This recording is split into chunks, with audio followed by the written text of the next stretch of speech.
on obligatory Islamic knowledge. Now, what knowledge? You might ask me and say, Ma'alin, we go to madrasa many years, like from the age of 5, 6, we start going madrasa until we reach 18. Most people leave at the age of 15, I think. Is that true? Especially not with my madrasa. I remember in Hanwell, students would stay even longer. Like now, even online now, we've got students who finished uni. So there's no limit to how much you can learn. But what should you learn? Like when I choose topics, how do I choose them? And why do I teach you certain things? And also, what do you have to know? What's your obligatory? What do you have to know Islamically? What's the limit?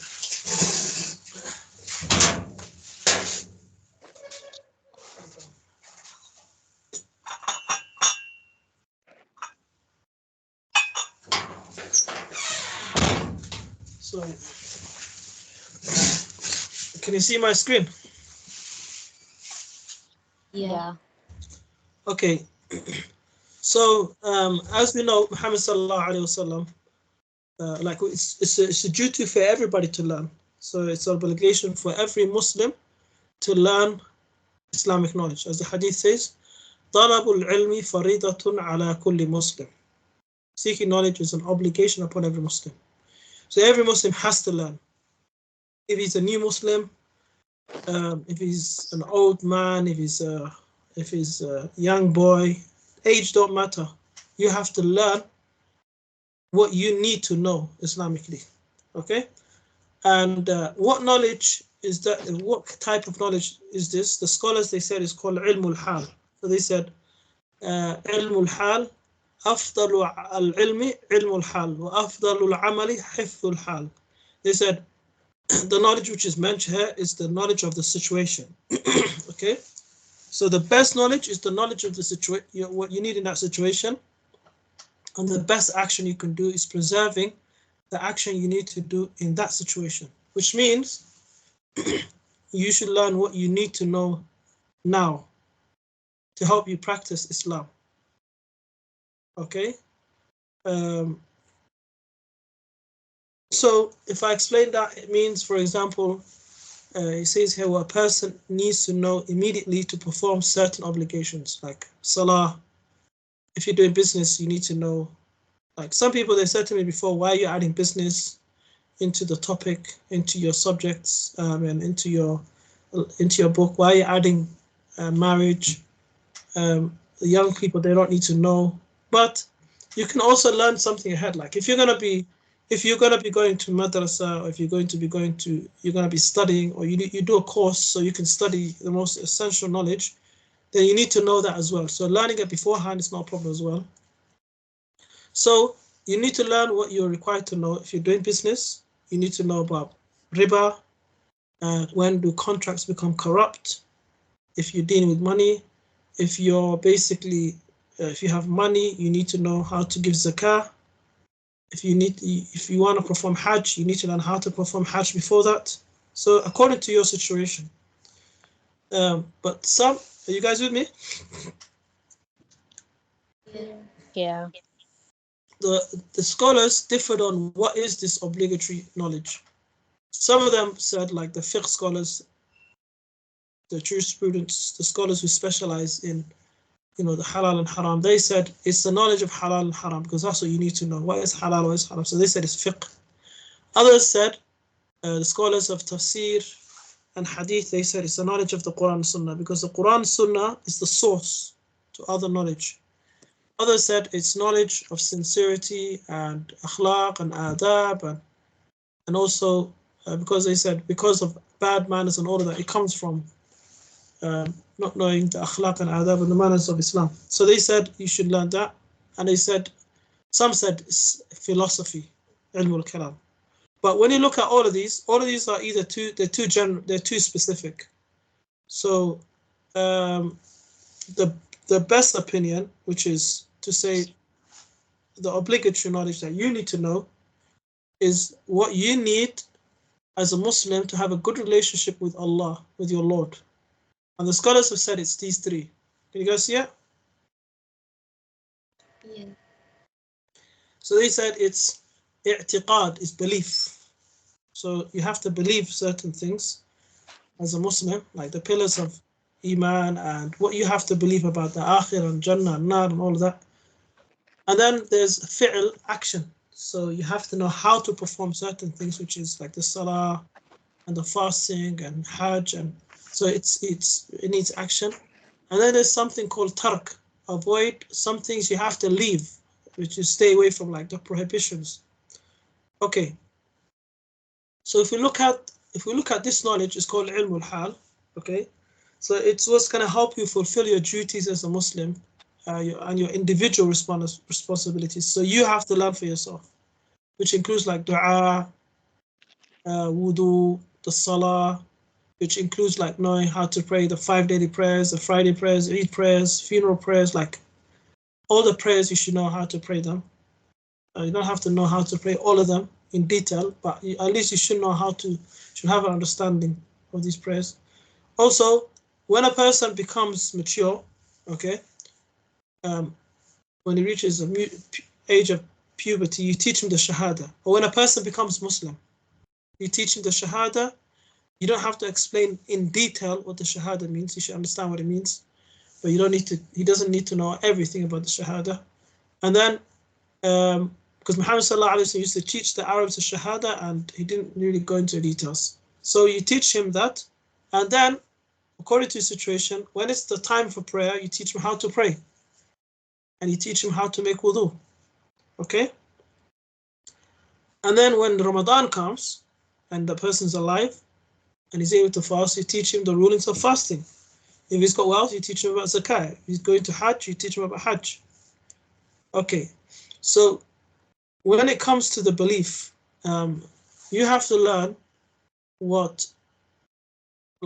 you have to learn basically, obviously the foundation, like we talked about, this, the belief in Allah, His angels, His books, the prophets, the Day of Judgment, Qadr. So all the pillars of Iman, you have to learn them. Also, there's a very important point here is you have to learn what attacks your aqidah, whether it's doubts or thoughts. Okay, so let's say if a person, for example, I've taught you about the role of women in Islam. Okay, why do you think we learned that? Because people use that to attack Islam and say women are not treated fairly, they're not treated equal to men, they don't get their rights. So we had to kind of even look at inheritance and kind of prove why a male deserves 2 shares. For example, the son deserves 2 shares and the daughter gets 1. We had to show why that is fair. We had to remove a doubt. Okay. Similarly, when it comes to, we learned about the Quran and the history of the Quran and how the Quran was collected, and why do we need to learn that? Specialists need to know that, really, but we need to learn it because people are, especially someone living in the West, people are attacking Islam, and they would attack Islam through the foundation, like the Quran. They will put question mark around the Hadith and say, this Hadith we can't accept Hadith and all of that. So these doubts, you need to deal with them, and this is a part of basically what you need to know at that time. It's a part of the ilm al-hal. Are you guys with me? Yeah. Also, if a person's living in a country where there's a lot of bid'ah, grave worship, or there's basically people who involved in sihr and magic, like a lot of people who go to their home countries, Pakistan, they say like there's so much bid'ah, so much grave worship. So a person needs to learn about these bid'ahs if he's around, like if he sees people practicing them.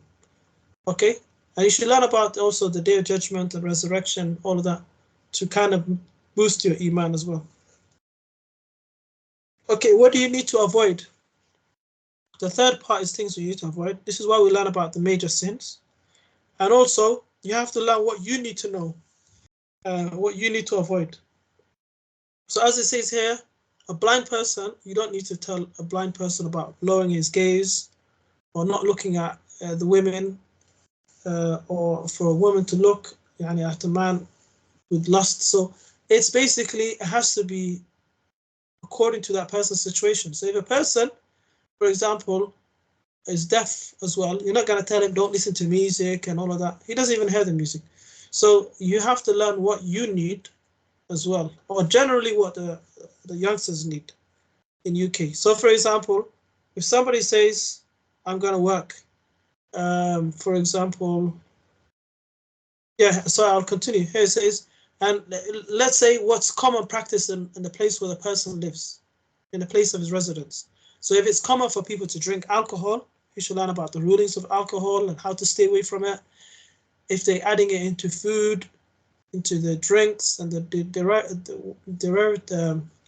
ingredients which have this alcohol, usury and interest. If you're in UK and you don't know about interest, they're going to put it in so many different words. You need to learn about this APR, this, and 25%, 2.5%, and they say it's inflation, and they put only.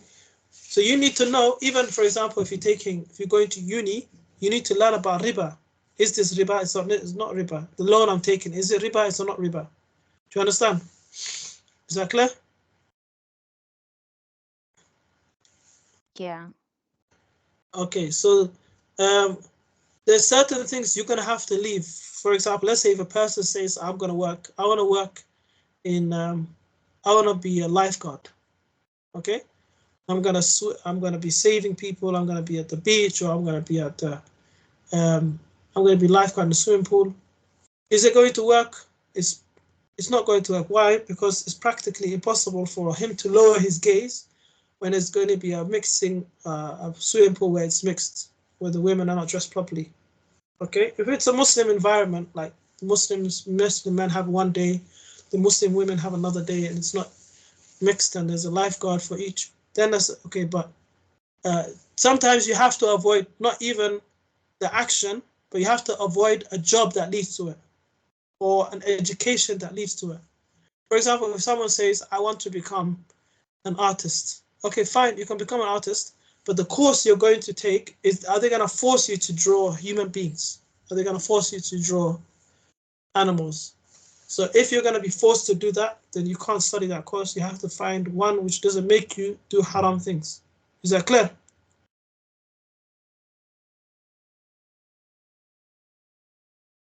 Is that clear? Yeah. Yeah. Okay.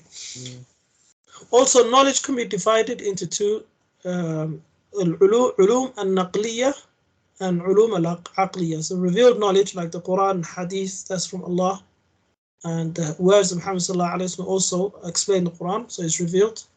And also ulum al-aqliya, which is rational knowledge like maths and science. So you could divide it into that as well.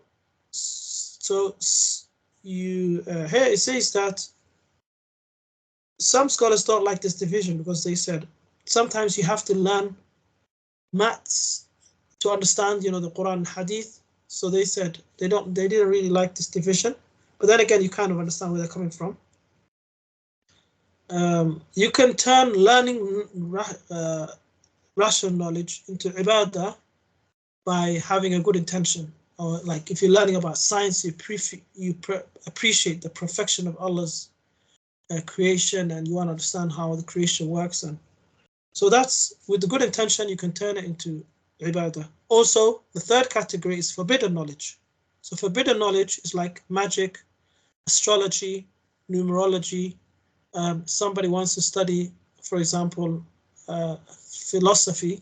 He's going to have a problem because his aqidah might be shaken. So somebody who knows aqidah, if he has to learn philosophy, okay, to do his research, that's another case. But if someone says, I'm going to specialize in philosophy, he's going to have a problem.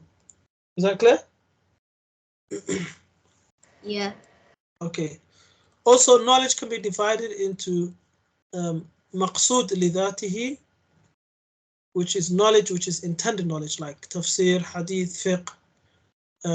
So this is knowledge. If you learn about this, then it's good. If a person always goes to a tafsir lesson, even if he's an old person or if he's just doing it to increase his knowledge, it's recommended because it will increase your iman, learning about the Quran, the Hadith, And there's knowledge called supplementary knowledge, ilm al-ala, or ilm al-wasila, which is like learning Arabic language, maths, usul fiqh. So like now I'm teaching you Arabic, so you don't have to learn Arabic, okay? You should learn a minimum. So you should learn minimum, but you don't have to be a specialist. You should know how to read Arabic. You should know, for example, if you want to understand the Quran, which it will be good. Remember we said it's a part of our identity, Arabic language. So you, depending on enough to fulfill your duties, you should know some Arabic, but you don't have to spend all your time only learning Arabic. Okay, so some people specialize in a supplementary knowledge. They go into in depth. Okay, so this is if a person has a personal interest in this, there's nothing wrong with that. But if he only studies Arabic, and he never learns any tafsir, hadith, fiqh, then he's going to miss out on the virtue. So you have to try to study. I know that these are tools. These are tools. Like the Arabic language is a tool, but you don't have to specialize in them. Okay. Also, you can divide knowledge into fundamentals like the Quran, Sunnah, and the consensus of the companions. Al-Furu', which is like the understanding that comes from that. Okay, so how we understand, the scholars understood the hadiths. Some another one is like introduction to knowledge, allows you to enter into this field of education. Like, so you have to have some tools, like learning the Quran, learning Arabic, memorizing the Quran, Sunnah. And some of them, they said supplementary knowledge like tajweed or the sciences of hadith and the narrators and their ranks. But a question would be, so some of these things we've actually included in the book. So we learned about the sciences of hadith, and we learned about like the narrators and their ranks. And why did we learn that? Because people raised doubts about that, so we had to learn about it. So we are able to defend Islam and defend our own aqidah. So some of these knowledge, especially the supplementary knowledge, can come under ilm al-hal, or come under you protecting your aqidah. Okay, so like this sheikh, he condemns some sheikhs who focus so much on, the technical parts of Islam, like how to pray, but they never talk about, he says, these sheikhs, they never talk about like, ikhlas, praying with sincerity, or not showing off, and khushu' and all of that. So he's saying sheikh should also kind of look at the heart of the ibadah, which is basically what gets us closer to Allah. Anyway, to summarize, I think that finishes there, but you could ask some questions, inshallah, if you have any questions. But really, it's this you need to be focusing on. So that's why knowledge you learn with me is kind of arranged around this, which is we study some aqidah, we study like prayers and salah, and what you need to know to be able to worship Allah correctly. And also we went to some other topics like marriage and business, and even how to slaughter an animal. Why? Because it's connected. You need to know this. So there's doubts. People raise doubts. For example, they will raise doubts about, they would say you can eat at McDonald's. All the McDonald's in UK, you can eat them. Why? Because they slaughter the animals. So isn't that a doubt? That causes doubt. So you have to go and do research and find out, what does it mean to slaughter an animal? So you have to go and find out, how is it slaughtered Islamically? Are they slaughtering it correctly for the meat to be halal? Unlike that. Allahu Alam. Any questions?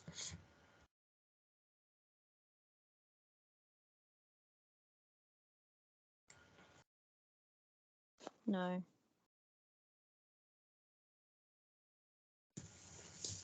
You guys have any questions? No. Okay, the rest of you? No, Marlon. Okay, what did you learn from this lesson then?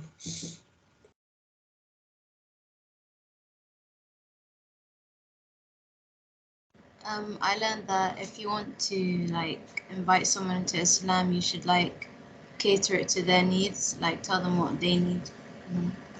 Good. Anybody else?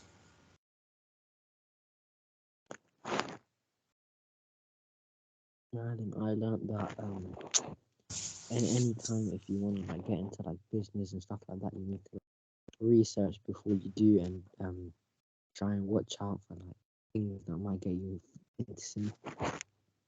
Okay, good.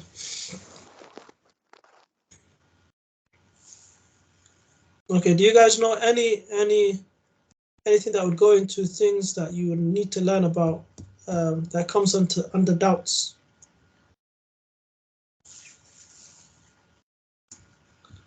What did Like you the say, Mali? thoughts.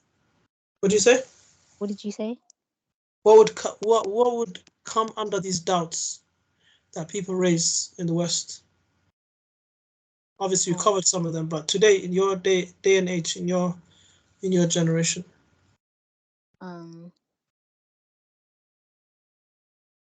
like doubts that Muslims may have. yeah.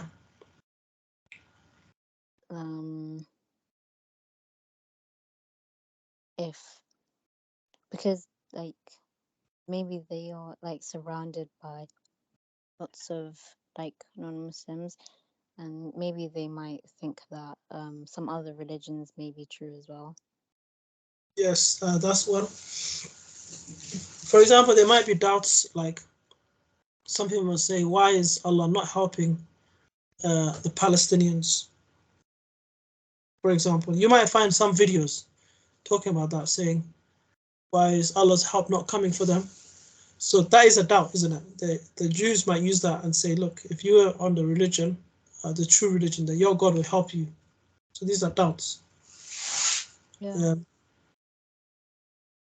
But anyway, I don't think what you need to do is at least you need to have the tools to ask about these things. So it doesn't become like doubts are very dangerous because they lead to Shaitan likes it because it leads to bigger things. It leads to a person kind of leaving Islam. He starts with a thought, and then remember we learned about the Shaitan and how he starts as well. Okay, step by step, he takes the person into a rat hole, into a hole basically, so you can control him. But anyway, Alhamdulillah, I hope you kind of understand. Obviously, the way I prepare the topics I choose is because I do research. For example, before I interviewed some teenagers, and then the topics they brought out, you can see like the theme. Obviously, things have changed, but that's probably maybe 5 years more than that, maybe almost 10 years ago. But it's quite similar. A lot of it is similar as a youth. What you need to know. But there's always going to be additions. Like people I interviewed 10 years ago, they didn't really talk about LGBT that much, but now it'd be a big problem. And it wasn't a big problem then. Also, like taking a loan from university or the tuition fees. Universities were free. Weren't they free? I think, or it was only 3,000. So it's different situations. That's why you always have to be educating yourself and doing research. Allah alam properly. And Jazakallah khairan. We'll finish there for today, inshallah. Continue next lesson. السلام عليكم. Assalamu alaikum. Alaikum salam. Alaikum salam.